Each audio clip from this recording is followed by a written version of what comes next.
नाजरीन,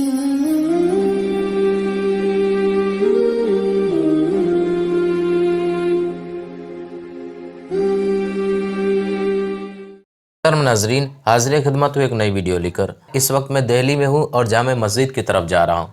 देखिए कितना खूबसूरत मंज़र है, कितना पुरबहार है, कितना खूबसूरत मंज़र है कि आज मैं जामे मस्जिद को देखूँगा। सबसे पहली मर्तबा मैं जामे मस्जिद को देखने वाला हूँ करीब से। आइए मैं आपको बताता चलूँ कि ये जामे मस्जिद मुगलिया सल्तनत के 5वें बादशाह सुल्तान शाहजहाँ ने इस मस्जिद की तामीर कराई।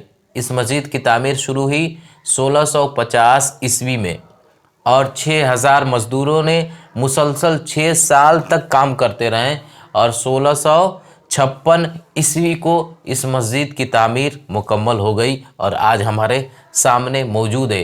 हज़ारों सैकड़ों साल से आज हमारे ये सामने मौजूद है और बहुत से दूर दूर से लोग इसे देखने के लिए आते हैं। बहरहाल जब सुल्तान शाहजहाँ का बेटा हज़रत औरंगज़ेब आलमगीर अलैहि रहमतुर रिज़वान हुकूमत पर फाइज़ हुए, जब मनसबे हुकूमत पर फाइज़ हुए तो उनके कारनामे क्या थे, लोग उनके बारे में गलत सलत बातें बयान करते हैं। तो सुनिए, मैं एक बात बताता हूँ, यकीनन बड़ा दिलचस्प है, आपको सुनना चाहिए। बहुत ही खूबसूरत बात है। आप सुनिए कि अज़ीम मुग़ल शहंशाह हज़रत औरंगज़ेब आलमगीर की हुकूमत में काशी बनारस में एक पंडित की लड़की थी जिसका नाम शकुंतला था। उस लड़की को एक मुसलमान जालिम सिपाह सालार ने अपनी हवस का शिकार बनाना चाहा और उसने शकुंतला के बाप से कहा कि अपनी बेटी को डोली में सजाकर मेरे महल पे 7 दिन में भेज देना। पंडित ने यह बात अपनी बेटी से आकर कही।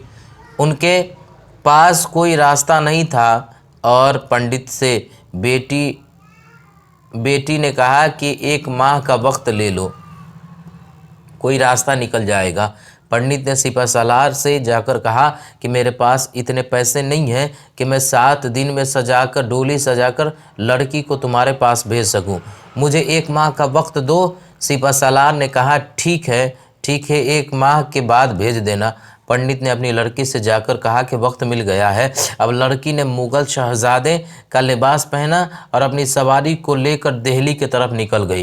कुछ दिनों के बाद दिल्ली पहुंची। वो दिन जुमा का दिन था और जुमा के दिन हज़रत औरंगज़ेब आलमगीर अलैहि रहमतुर रिज़वान नमाज के बाद जब मस्जिद से बाहर निकलते तो लोग अपनी फरियाद एक ख़त में लिखकर मस्जिद की सीढ़ियों के दोनों तरफ खड़े रहते और हज़रत औरंगज़ेब आलमगीर वो ख़त उनके हाथ से लेते जाते और फिर कुछ दिनों में फ़ैसला फरमाते। वो लड़की शकुंतला अभी उसी कतार में जाकर खड़ी हो गई। उसके चेहरे पर नकाब था, लड़के का लिबास पहना हुआ था। जब उसके हाथ से ख़त लेने की बारी आई तब हज़रत औरंगज़ेब आलमगीर ने अपने हाथ पर एक कपड़ा डालकर उसके हाथ से ख़त लिया। तब वो बोली, शेख मेरे पास से हाथ पर कपड़ा रखकर। तब हज़रत औरंगज़ेब आलमगीर ने फरमाया कि इस्लाम में गैर महरम यानी पराई औरतों को हाथ लगाना भी हराम है और मैं जानता हूँ कि तू लड़का नहीं लड़की है। उसके बाद शकुंतला बादशाह के साथ कुछ दिन तक ठहरी और अपनी फरियाद सुनाई। बादशाह औरंगज़ेब आलमगीर ने उससे कहा कि बेटी तू लौट जा, तेरी डोली सिपा सालार के महल पहुँचेगी।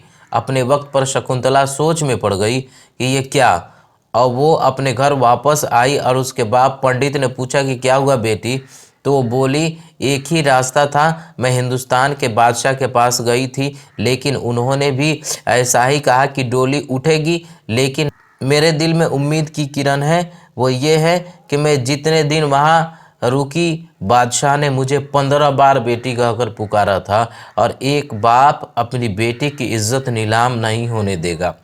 फिर वो दिन आया जिस दिन शकुंतला की डोली सज धज कर सिपा सालार के महल पहुंची। सिपा सालार ने डोली देख के अपनी अय्याशी के खुशी में फ़कीरों को पैसे लुटाना शुरू कर दिया। जब पैसे लुटा रहा था तब एक कंबल पोश फ़कीर जिसने अपने चेहरे पर कंबल ओढ़ रखी थी, उसने कहा मैं ऐसा वैसा फ़कीर नहीं हूँ, मेरे हाथ में पैसे दे। उसने हाथ में पैसे दिए और उन्होंने अपने मुंह से कंबल हटाया तो सिपा सालार देखकर दंग और हक्का बक्का रह गया। کیونکہ اس کمبل میں کوئی فقیر نہیں بلکہ حضرت اورنگزیب عالمگیر خود اس کے سامنے تھے۔ انہوں نے کہا کہ تیرا پنڈت لڑکی کی عزت پر ہاتھ ڈالنا مسلمان حکومت پہ داغ لگا سکتا ہے، اور آپ حضرت اورنگزیب عالمگیر نے انصاف فرمایا۔ 4 ہاتھی منگوا کر سپہ سالار کے دونوں ہاتھ اور پاؤں باندھ کر مختلف سمت میں ہاتھیوں کو دوڑایا گیا اور سپہ سالار کو چیر دیا گیا۔ پھر آپ نے پنڈت کے گھر میں ایک چبوترا تھا، اس چبوترے کے پاس 2 رکعت اس چبوترے پر 2 رکعت نماز شکرانے کی ادا کی اور دعا کی کہ اے اللہ، میں تیرا شکر گزار ہوں کہ تو نے مجھے ایک غیر مسلم لڑکی کی عزت بچانے کے لیے انصاف کرنے کی توفیق عطا فرمائی۔ تب شکنتلا کے باپ پنڈت جی نے اور کاشی بنارس کے دوسرے ہندو بھائیوں نے اس چبوترے کے قریب یعنی اس چبوترے پر ایک مسجد کی تعمیر کی جس کا نام دھنیڈا کی مسجد رکھا گیا اور پنڈتوں نے اعلان کیا کہ یہ بادشاہ اورنگزیب عالمگیر کے انصاف کی خوشی میں ہماری طرف سے اجر ہے، اور سپہ سالار کو جو سزا دی گئی وہ انصاف ایک سونے کے تخت پر لکھا گیا تھا جو آج بھی دھنیڈا کی مسجد میں موجود ہے۔ حضرت اورنگزیب عالمگیر کاشی بنارس کی ایک تاریخی مسجد دھنیڈا کی مسجد، یہ ایک ایسی تاریخ ہے جسے اتہاس کے پنوں سے ہٹا دیا گیا ہے، لیکن منصفانہ انسان اور حق پرست لوگوں کے دلوں سے خواہ وہ کسی بھی قوم کے انسان ہو مٹایا نہیں جا سکتا، اور قیامت تک انشاءاللہ تعالی مٹایا نہیں جا سکے گا۔ اللہ تعالی ہمیں بھی سچائی پر چلنے کی توفیق عطا فرمائے۔ گزارش ہے کہ ویڈیو میں یعنی چینل پہ پہلی بار آئے تو چینل کو سبسکرائب کر دیں، لائک کریں، کمنٹ کریں اور شیئر ضرور کریں۔